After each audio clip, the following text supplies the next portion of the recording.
Henson Ange, followed by Justin Holstrom, Jason Tetlow, Thomas Philippides, number 659. Thank you. Please proceed. Yeah. My name is Henson Ong. Forgive me, English is not my first language. I am a legal immigrant, and I am an American by choice.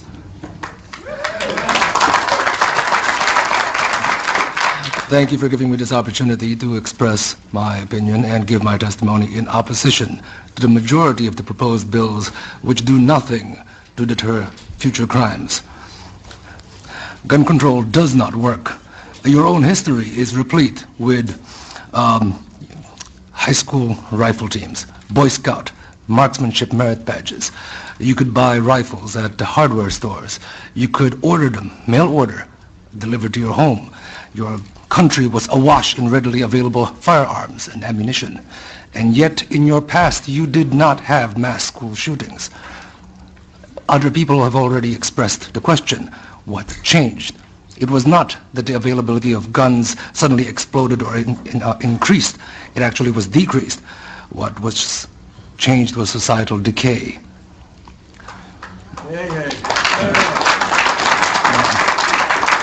If gun control actually did work, Washington, D.C. and Chicago would be the safest cities in your nation, but it is not.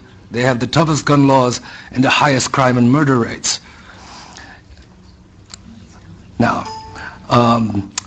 some people have asked and called the AR-15. They called the AR-15 a weapon of mass killing.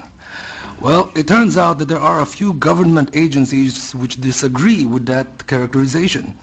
The Department of Homeland Security has stated that a rifle chambered in .556 NATO with a 30-round magazine is suitable for personal defensive use.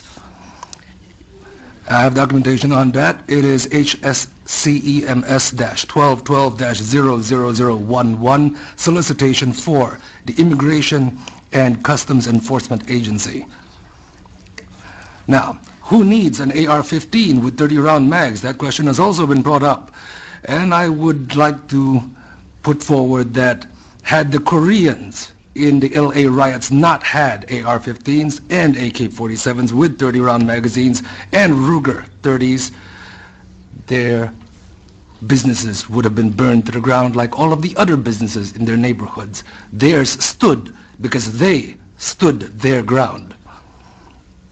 I would also put forward the conjecture that had the 10,000 students at Tiananmen Square not been unarmed, things may not have resulted in so many of them disappearing. In your own laws, United States versus Miller, 309, U.S. 174, 1939, it was made clear that the type of firearms protected by the Second Amendment were those specifically useful and common for military use in defense of the state. I would like to note that the state is not the government. The state is the people.